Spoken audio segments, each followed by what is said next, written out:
লা ইলাহা ইল্লাল্লাহু মুহাম্মাদুর রাসূলুল্লাহ সাল্লাল্লাহু আলাইহি ওয়াসাল্লামের বিশ্বাসী, অবিনশ্বর খোদার বিশ্বাসী।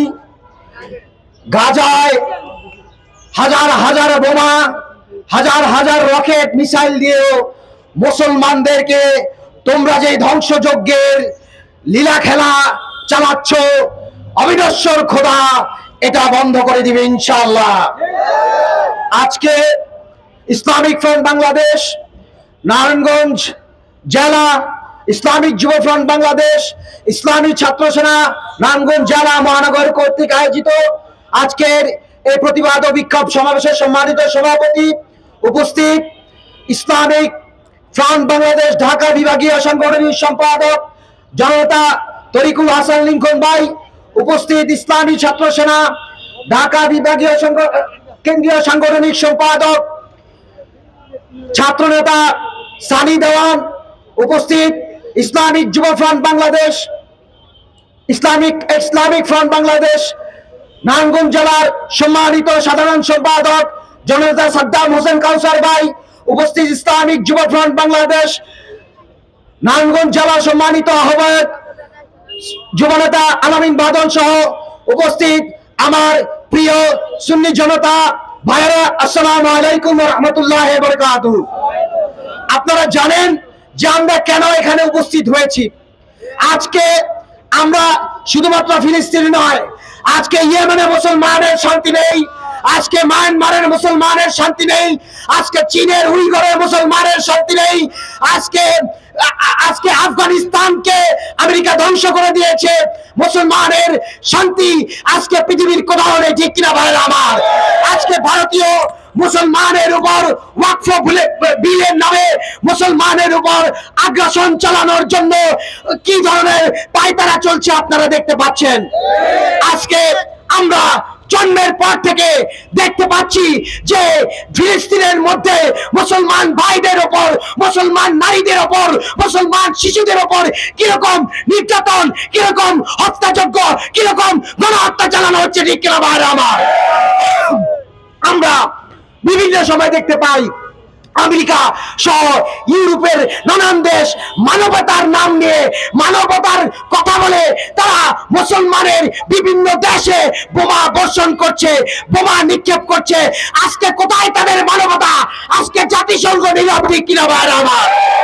আজকে জাতিসংঘ কোথায় কোনো কিছু হলে জাতিসংঘ যদি এই হত্যাযজ্ঞ যদি ইসরায়েল না চালিয়ে কোন মুসলমান জাতি চালাতো, আজকে সারা বিশ্ব এক হয়ে আজকে তাদের উপর হামলা করত, তাদের উপর নিষেধাজ্ঞা চালাতো।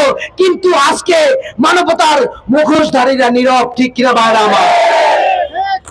আজকে তাদের কোনো ভূমিকাই নাই, তাদের কোনো ভূমিকা নাই।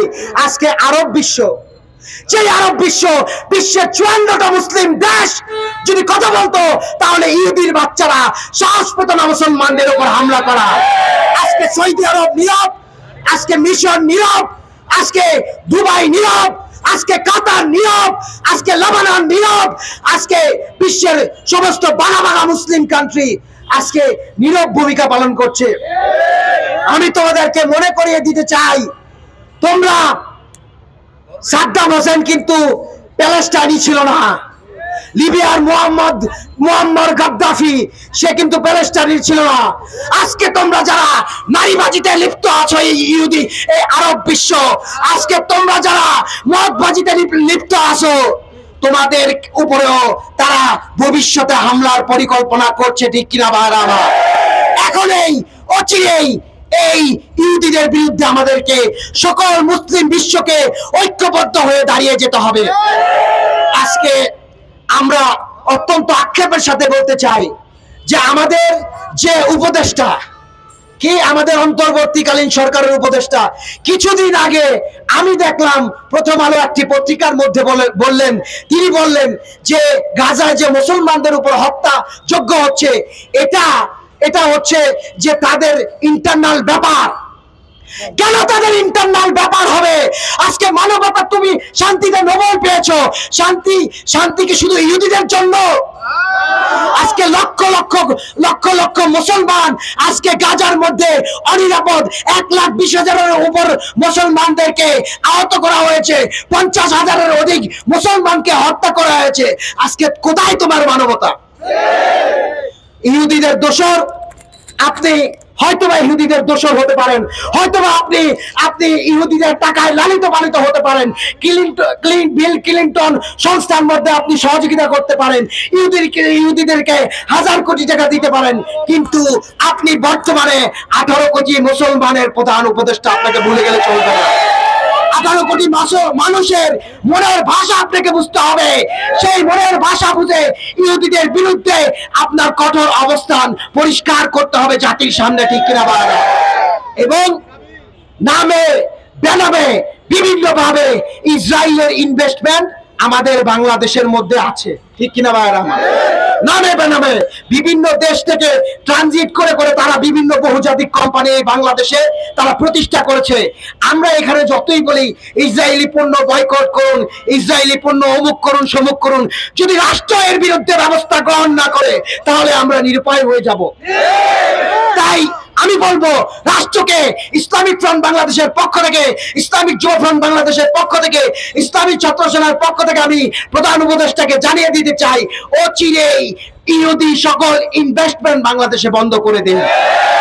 আরেকটি কথা বলে আমি আমার বক্তব্য শেষ করব। আপনারা দেখতে পেয়েছেন যে বিভিন্ন জায়গায় মব জাস্টিসের নামে, তৌহিদি জনতার নামে কিভাবে লুটতরাজ, কিভাবে ডাকাতি, কিভাবে সন্ত্রাসী, কিভাবে হত্যাযজ্ঞ চালানো হচ্ছে, কিন্তু আজকে বাংলাদেশের প্রশাসন নীরব। আজকে যদি 5ই আগস্টের পরে, যেটা আমরা স্বাধীনতার পরে 1971 সালের পরে আমরা দেখতে পাইনি, 5ই আগস্টের পরে সারা বাংলাদেশে তৌহিদি জনতার ব্যানারে প্রায় 100-টির অধিক মাজার ভেঙেছে, কিন্তু তখন এই অন্তর্বর্তীকালীন সরকার, এই সমন্বয়কের গোষ্ঠী তখন নীরব ছিল। আজকে যদি তাদের বিরুদ্ধে ব্যবস্থা গ্রহণ করা হতো, তাহলে আজকে জায়গায় জায়গায় মব জাস্টিসের নামে, তৌহিদের জনতার নামে মানুষের জানমালকে এভাবে নষ্ট করতে পারতো না, ঠিক কিনা ভাইরা আমার? তাই আমি বলবো আগে মানুষের জান ও মালের নিরাপত্তা দিতে হবে। সংস্কার করবেন, সংস্কার আগে মানুষের জান ও মালের নিরাপত্তা যদি না থাকে তাহলে এই দেশে কিসের সংস্কার? তো আমি বাংলাদেশের 18 কোটি জনগণের মুসলমানের ভাষা হচ্ছে ফিলিস্তিনি মুসলমানের পক্ষ। ইসলামিক ফ্রন্ট বাংলাদেশের পক্ষ থেকে, ইসলামিক যুব ফ্রন্ট বাংলাদেশের পক্ষ থেকে আমরা জানিয়ে দিতে চাই যে আমরা ফিলিস্তিনের মুসলমানের পক্ষে বাংলাদেশ সরকারকে দাঁড়াতে হবে, এবং ইসলামিক ফ্রন্ট বাংলাদেশের মাননীয় চেয়ারম্যান আল্লামা সৈয়দ বাহাদুর শাহ মুজাদ্দিদি, তিনি আজকে তার জুমার খুতবার মধ্যে তিনি বলে দিয়েছেন যে আমরা বিভিন্ন সময় বিভিন্ন জায়গায় মানুষকে সহযোগিতা করতে পারি।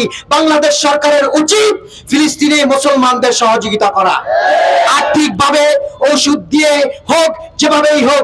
আজকে হাজার হাজার কোটি টাকা বিগত সরকার সহ বর্তমানে যারা ক্ষমতা আছে তারা লুটতরাজের মধ্যে জড়িত, তারা হাজার হাজার কোটি টাকা আজকে সাধারণ মানুষের টাকা তারা লুটতরাজ করছে।